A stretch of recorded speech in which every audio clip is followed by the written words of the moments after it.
Dirigeant de la Haute-Volta puis du Burkina Faso de 1983 à 1987. Thomas Sankara est né le 21 décembre 1949 dans ce qui était encore la colonie de la Haute-Volta à Yako, village du Yatenga, l'un des principaux royaumes qui formaient l'empire Mossi, le Morogo multiséculaire. Peul par son père et Mossi, l'ethnie dominante par sa mère, il gardera sa vie durant l'empreinte d'un milieu familial profondément imprégné à la fois des valeurs militaires et de la religiosité chrétienne. Alors, travailleur voltaïque, Joseph, son père, participe aux guerres coloniales de la France. Se destinant tôt au métier des armes, Thomas parfait sa formation d'officier d'abord à l'académie militaire à Madagascar, ensuite à l'école militaire de Rabat au Maroc. Président à la destinée politique de son pays, à partir du 4 août 1983, il s'illustra par des discours fréquemment émaillés de références à l'évangile, voire au Coran, associés à une inspiration marxiste résultant de la fréquentation dans les années 1970 d'étudiants africains issus des universités françaises. Lorsqu'à la faveur d'un coup d'État, il se saisit du pouvoir, le capitaine Sankara n'est pas un inconnu dans son pays. Il a déjà une réputation de héros national, forgé lors du premier conflit frontalier avec le Mali en 1974.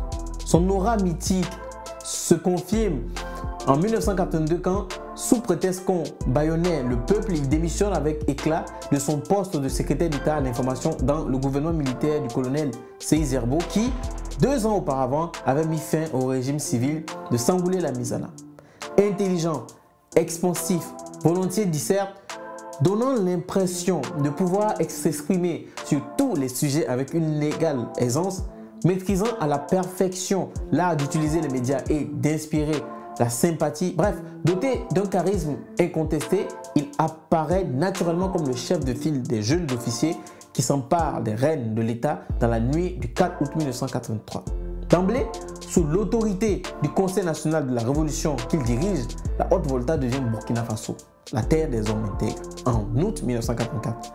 Il prend le chemin d'une nette rupture avec son passé politique. Alors, elle s'engage sur la voie de la révolution démocratique et populaire, destinée à faire passer le pouvoir des mains de la bourgeoisie à celle du peuple.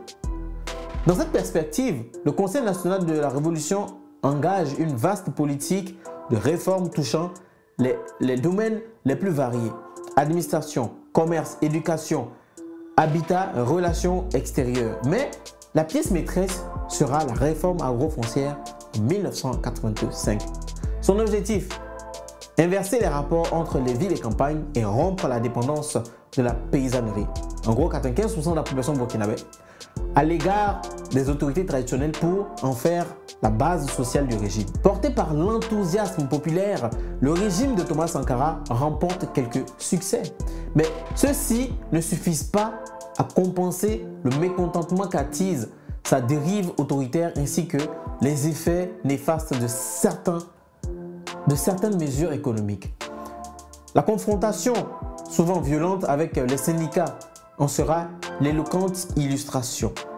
Excédé par l'arbitraire des comités de défense de la révolution, instrument du pouvoir, sommé de la mobiliser dans des organisations de masse qui apparaîtront comme autant de structures de contrôle social, lassées par les sacrifices demandés et par la multiplication des contraintes, la population se détachera progressivement du CNR et de son président. Du rétrécissement de son assise populaire, celui-ci était clairement conscient, mais son tempérament impétueux ne le prédisposait guère au compromis. Donc, inébranlable dans ses convictions, il se posait de plus en plus un unique centre de décision du pouvoir. Alors, cela combiné avec l'impasse dans lequel se trouvait le processus révolutionnaire de la montée récurrente des oppositions a précipité sa perte. Le 15 octobre 1987, il est assassiné et aussitôt remplacé à la tête de l'État par son ami intime et compagnon d'armes, le capitaine Blaise Compaoré. Paix à son âme. La patrie ou la mort, nous vaincrons. C'est tout pour aujourd'hui. On se dit à la prochaine.